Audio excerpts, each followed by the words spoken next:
Hi, these are the selected gestational risks that we could have covered in class, but I know you guys have got a psych test, so I want to give you some time to digest all of that so that you can digest all of this.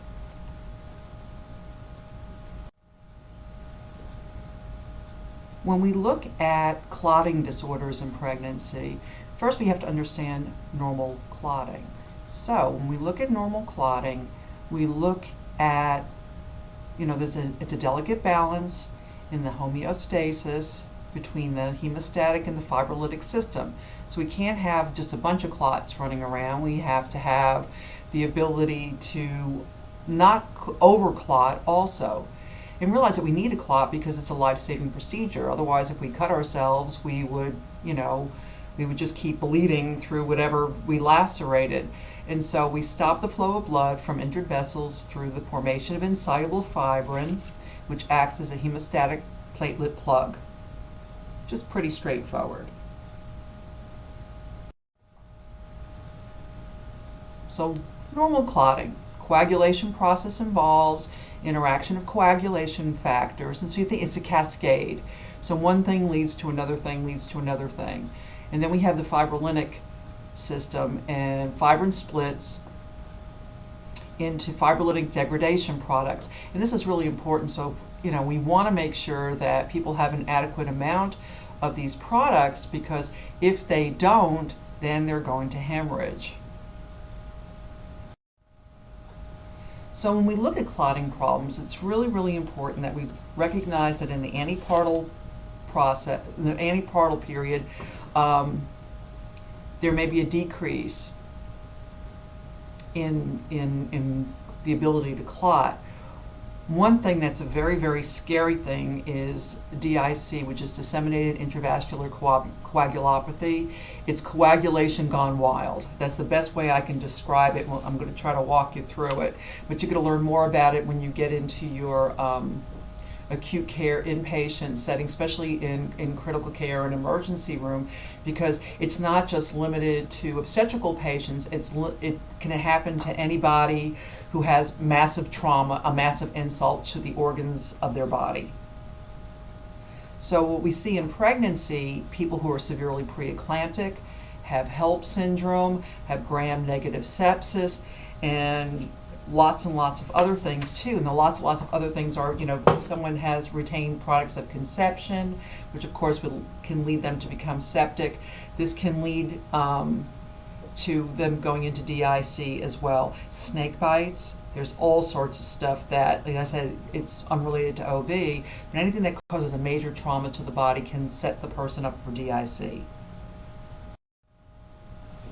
So when we look at the precipitating factors, as I said, severe uterine hemorrhage and amniotic fluid embolus, which has a high mortality rate, shock and abruption, which is the number one cause in pregnancy to go into DIC, retained fetal products after a demise, preeclampsia and eclampsia, sepsis, trauma, snake bites. So what do we see? Spontaneous bleeding from the gums, the nose, puncture sites. Even when you put the blood pressure cuff on and you take their blood pressure, what you're going to see is petechiae where the blood pressure cuff is. That's how fragile the vessels are because of the DIC. The patient will present with tachycardia, and realize that a healthy pregnant patient can bleed out about 30% of their blood volume before you see a vital sign change. And why is that? Well, they have increased circulating volume, which is a protective mechanism for our pregnant ladies. So that's why it takes them a lot of bleeding before they get symptomatic. We'll see hematuria. So when we look in our Foley, we'll have blood-tinged urine. They'll be diaphoretic. And when they vomit, that will have hemoptysis, which means we've got blood in our vomit. So what labs do we need to look at when it comes to DIC? There's several different things that we're looking at with our high-risk patients. Number one, we're looking at their platelets. We need platelets to clot. In DIC, they have reduced platelets. They also have reduced fibrinogen levels. They have more fibrin split products. Why? Because they're using up all their fibrinogen to make clots. They have a prolonged PT. They have an increased PTT, but sometimes an increase in the PTT is not always there, but the prolonged PT always is. The management, we want to correct the underlying cause. So what's going on with the patient? If they're preeclamptic, let's get them stabilized. So we want to correct that underlying cause. We want to replace whatever coagulation factors are missing, and we want to maintain physiological function. These patients need close hemodynamic monitoring because we don't want to overhydrate them. So if we overhydrate them, then we're going to dilute their circulating volume, and so that can be scary too. So we want to make sure that we have enough circulating volume, but we're not overhydrating. So as far as nursing interventions, if the patient doesn't have a central line, she's going to need 2 peripheral lines using large bore, and that's a 16 gauge needle. Okay. When you're looking at blood transfusions, which is something that you're going to look at, and when you get to your med-surg stuff, only 50% of the RBCs are delivered intact through an 18 gauge needle. So to really get a good transfusion, you really need a large bore needle, which is a 16 gauge. They need a Foley because you really have to do strict I&O. You want to elevate their hips, their right hip, to decrease hypotension. But remember, if she's pregnant, that's why we're just elevating that one hip, that right hip, to displace her uterus. We're going to give her oxygen, and remember, we're not stingy with oxygen in pregnancy. We give 10 to 12 liters by non-rebreather. And again, don't forget the family. Provide emotional support to the family. That's really important, kind of keep them in the loop about what's going on. Other nursing interventions include measuring her abdominal circumference, because she can, if she's having a GI bleed, you're going to see an increase in abdominal girth, and we're going to want to measure her abdomen about every 4 hours. We're not going to give anybody with a clotting problem aspirin, and we're going to keep looking at her level of consciousness and bleeding from any sites. And she could be bleeding from around her IV site. DIC is really scary stuff. So we're just touching on it, but you're going to get a whole lot more when you look at your critical care patients. The next issue that we see is our reduced cervical competence. We used to call it incompetent cervix, but I guess we figured that was an insult to cervixes everywhere, so they kind of changed the name a little bit. It's also called recurrent premature dilation of the cervix. And what happens with these ladies is they have a painless dilation of the cervical os without contractions. And it usually happens in the 2nd trimester or early 3rd trimester. And usually with most of these ladies, they don't even know this is a problem because you're not going for routine vaginal exams at this point in your pregnancy. So it's often not diagnosed until they're in the process of losing the baby. So what causes this to happen? Well, if they had a prior traumatic delivery, there was injury to the cervix, and that leads to this reduced cervical competence. If they had a forceful dilation and curettage, either to remove retained products or a therapeutic abortion, if it was a forceful procedure, it can lead to that recurrent premature dilation of the cervix. There was a class of women years ago, and right now they're probably more your mothers and your grandmothers, that were called DES daughters. And DES was a medication that they gave moms back in the 50s and 60s to reduce their risk of having miscarriage. And what it wound up doing was causing genitourinary malformations in the female offspring. And so these ladies had a problem with incompetent cervix. And some people just have a congenitally short cervix or a uterine abnormality, and this can also be a precursor to having this reduced cervical competence. Cervical length can actually be evaluated on an ultrasound, and what they're looking for is if that cervical length is less than 20 millimeters, that's an indicator of reduced cervical competence. So how do we treat it? We put these ladies on bed rest, we keep them hydrated, and they may need to be on tocolysis. Tocolysis means it's a medication to reduce uterine activity. Toco is your uterus, lysis means to stop, right? Kill. So we're trying to stop that uterine activity. So they may be on some medication to help with that. What they also can do with pregnancy is they can do what we call cerclage, and you can see in the picture beads basically like a purse string, and it constricts the cervical os. So they have two different types that they can put in. They have one that called a McDonald's cerclage, and no, it's not any kin to me.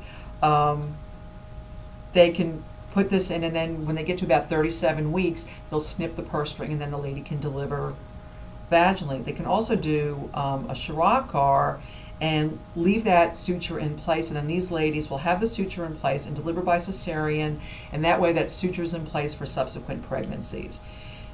The key thing about putting these sutures in, whether it's a McDonald or a Shirokar, is all in the timing, that you want to make sure that the membranes are intact and the lady is less than 3 centimeters dilated, and that's when you're going to have the most success with this. A little thing about RH sensitization. You guys have a whole entire module to learn about this. I put some stuff up, but just in, what we're looking for is that these ladies are at risk for, if you're RH negative, if you're exposed to an RH positive fetus. Our RH negative cells do not like RH positive blood, and there really shouldn't be a mix between RH negative moms and RH positive babies, but things happen. There could be an invasive procedure that causes a microbleed. Mom can have trauma that causes a microbleed. So, mom may have had a miscarriage that she didn't realize before, or a tubal pregnancy. Anything that can cause a little bit of a micro break in that circulation causes antibodies to develop, and it can affect all future pregnancies. So what's the big deal? Well, these antibodies attack the positive cells in the fetus, and it causes hemolysis and anemia in the fetus, and then these babies can develop what we call hydrops fetalis and die. It can also cause hyperbilirubinemia, which is a high bilirubin level, which can have that bilirubin deposit in the brain, and that's called kernicterus, and that causes permanent neurological damage. And an odd fact, if mom is Rh positive and a female fetus is Rh negative, that fetus may become sensitized and have problems as an adult when she gets pregnant, but that I'm not going to test you on that. It's just a factoid. So how do we take care of moms? Everybody's going to have their Rh and antibody screen. We do that at the first prenatal visit. We want to know what's going on. If they're Rh negative, they're going to get RhoGAM. They're going to get RhoGAM at 28 weeks. Okay? We're just assuming. Remember, mama's baby, daddy's maybe. And then within 72 hours of postpartum, if the baby is positive, then mom will also get RhoGAM. So that's important facts. Okay? And you have a whole little separate module to explain that to you. ABO incompatibility is another thing that you see. Some of you brought that up. We're going to talk more about it with the babies, but most frequently what we're going to see is, the O mom who's carrying an AB, an A, or a B baby. Rarely it's an A mom with a B baby, so that's rare. But usually what you see is moms that are O have anti-A and anti-B antibodies. These antibodies can cross the placenta and cause hemolysis of the fetal red blood cells, but we don't treat it antenatally. So what do we look for in the newborn? We look for any kind of rise in bilirubin that occurs before the 24 hours of age. That's a pathological bilirubinemia, and these babies may need transfusions. Usually it's less severe than babies that are sensitized because their moms are Rh negative. We're going to talk a little bit about perinatal intimate partner violence.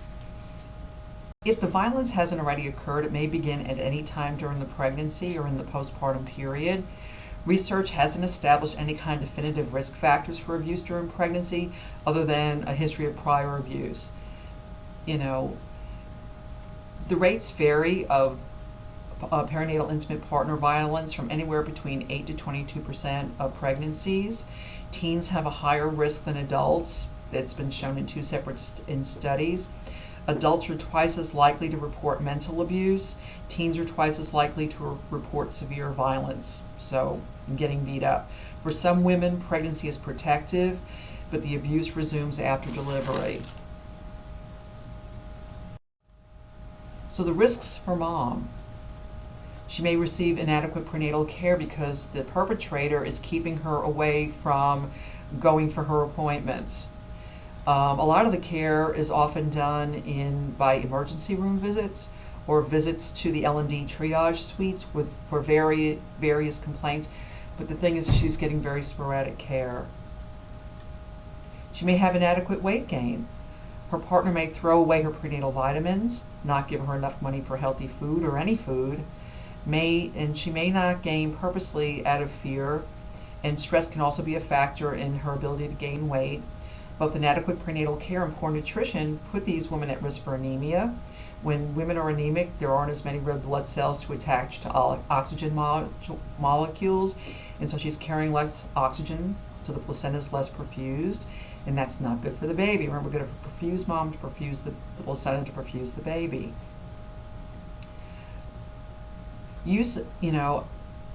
All this can contribute.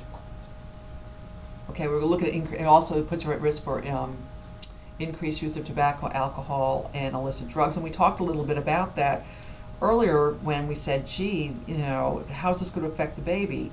Well, fetal alcohol syndrome, low birth weight, congenital anomalies, drug withdrawal in the newborn. So all these are definitely more risks. And maternal stress. This isn't any big surprise. But when you think about physiological effects of stress, it's significant, especially during pregnancy.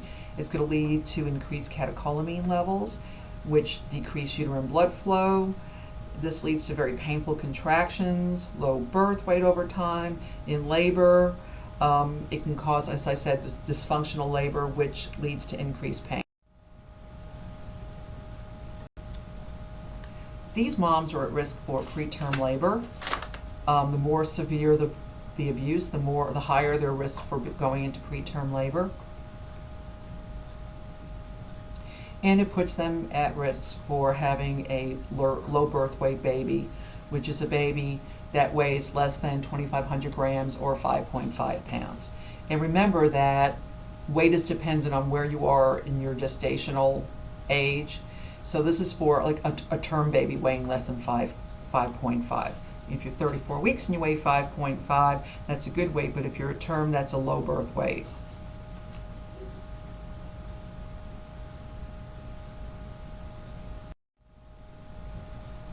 These moms are at risk for postpartum depression. As you can well imagine, that all the hormones are surging when you're pregnant anyway, so this is not a for a lot of women, it can be a struggle adjusting, but for these women, because they're going back to the situation where the abuse is escalating or continuing, they're at high risk for postpartum depression, and they're at risk for femicide. When women are abused during pregnancy, they were 3 times more likely to become survivors or victims of attempted or completed femicides than women who weren't abused during pregnancy. Black women were 3.6 times more likely to become survivors or victims of femicide, of attempted or completed homicides than white women. We look at the RADAR program, and this is something that nurses want to do. R is for routine screening. A is we want to ask direct questions. D, you document your findings. A, you assess your patient for safety. R, you review patient review options and referrals. And we try our best to make our ladies safe. We see if they have an escape plan. Do they have any resources that they can go to? We let them know about the women's shelter, but we have to be very, very careful that they have to keep all this information away from the abuser, who will track her down and more likely than not attempt to kill her. Now we're going to talk about surgery and trauma during pregnancy. Yes, ladies who are pregnant can have surgery. So surgery during pregnancy. So what kind of surgeries are typical?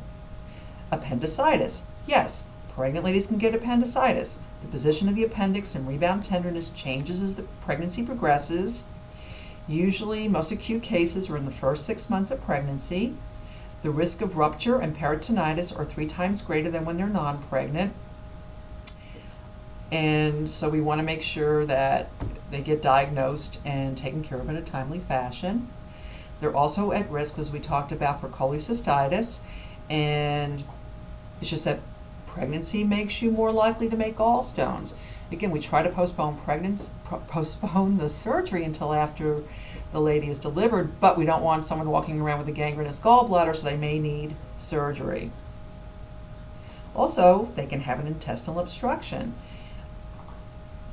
It's one of the more common OB abdominal emergencies, and any woman who's had any kind of laparotomy in the past and has scar tissue is more likely to have obstructions than people who haven't had any kind of abdominal surgery.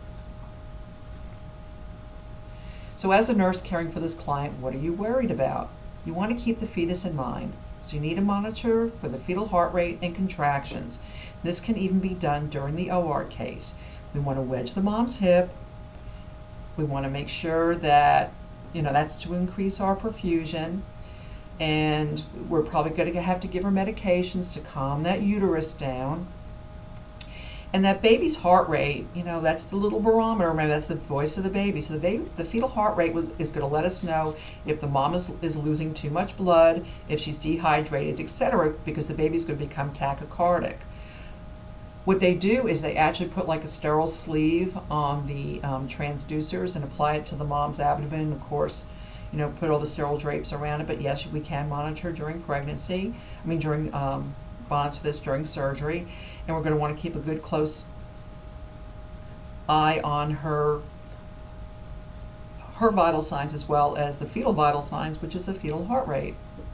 So what are we going to teach? We want to make sure that when we're sending these ladies home, do you have some help? Is she going to have to know how to change dressings? Is there any family members available to be taught?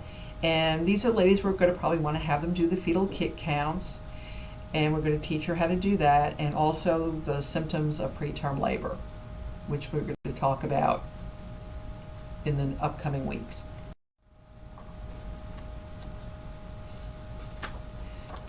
So we're going to talk now about trauma during pregnancy. So we have special considerations for the mom and the baby. Ladies can be in car accidents. As I said, women can be beat up. You can be mugged. You can slip. You can fall. So you can have trauma while you're pregnant, which can be very, very scary. So we have to realize that there is physiological alterations that occur normally in the pregnancy. We have the presence of a fetus to worry about in addition to whatever trauma the mom has. This is really important. Fetal survival depends on maternal survival. A dead mother does a fetus no good, okay? So when we're looking at a mom who's a trauma victim, we have to stabilize mom first. Mom comes first. If we're not perfusing mom, we can't perfuse baby. Everyone wants to think they want to run directly to doing fetal monitoring and looking at the fetus, but if you don't stabilize mom, mom is the vessel for the baby. Mom is the life support system. You have to stabilize mom first. This is important. A dead mother does a fetus no good. So when we're looking at pregnancy, the effect of trauma on pregnancy is influenced by the length of gestation, the type and severity of the trauma, and the degree of disruption of uterine and fetal physiological functions. So we're looking at moms. You think about your basic kind of ABC type stuff. It requires strategies adapted for appropriate resuscitation, fluid therapy, positioning, and assessments. So we want to make sure that when we're working on her, we displace that uterus, okay? She has elevated levels of progesterone, which makes things more stretchy or out of place. She has a decreased tolerance for hypoxia and apnea. Her cardiac output is different when she's pregnant. And of course, she's got more circulating blood volume, which again, she can lose 30% of her blood volume before she shows any signs of shock. So what we want to do is we want to stabilize mom first. After we stabilize mom, then we can worry about the baby. So we can do fetal monitoring, we can get an ultrasound, but we have to stabilize mom first and realize that fetal monitor tracing works as an oximeter of internal maternal well-being. So if mom's being perfused, we're going to see the fetal heart rate not have decelerations, not be tachycardic, not be bradycardic. So the baby's a really good barometer of what's going on. But again, we have to take care of mom first. So what kind of trauma can a mom experience? She can have motor vehicle accidents, that's the most frequent, and it's the highest cause of maternal and fetal morbidity and mortality. She can have an abruption after a fall from a battering or a fall.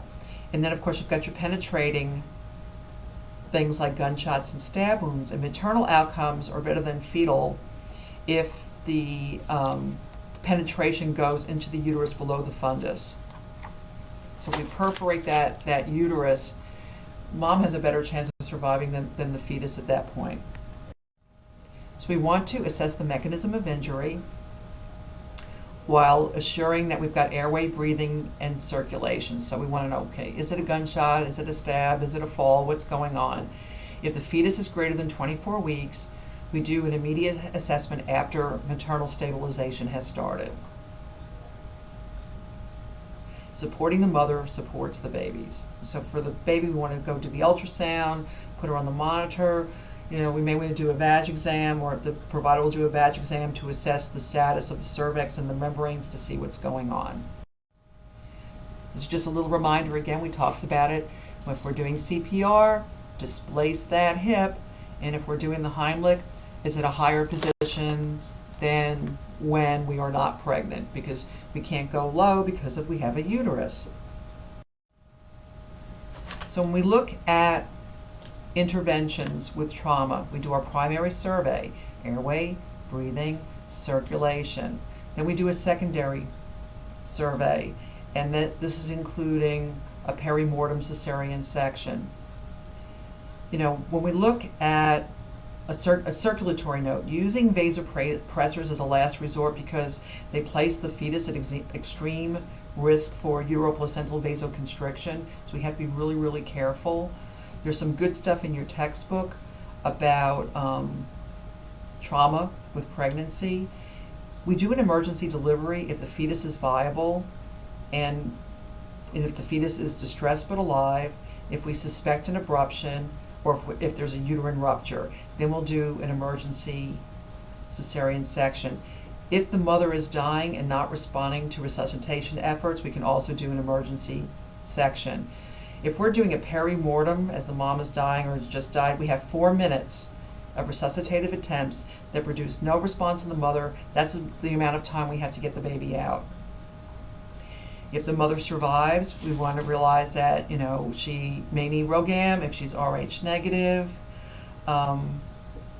That what they're going to look at for all pregnant women who are victims of blunt trauma and will receive RhoGAM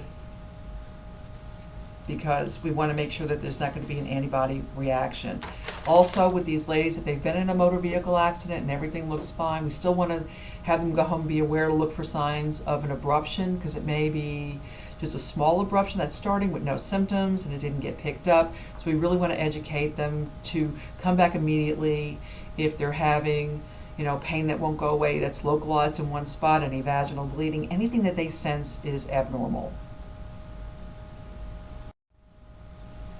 Another thing that we worry about in pregnancy is urinary tract infection. And you're probably thinking, oh, urinary tract infection. It's not a big deal, but for pregnancy it can be a big deal. Anything that's an infection can cause a woman to go into preterm labor. And the thing about UTIs, you can have no symptoms. Again, we kind of talked about that, saying, gee, what are the symptoms of a UTI? Well, yeah, frequency, and, pregnant ladies are in the bathroom all the time, so that's a little bit, it kind of masks the issues. So asymptomatic bacteriuria, this presence of bacteria with no symptoms. They may actually have, more burning in that, like a cystitis, with the frequency and have some urgency, and it can actually ascend and go into a pyelonephritis, which may require hospitalization to treat with IV antibiotics. And usually we'll see this occur in the second trimester.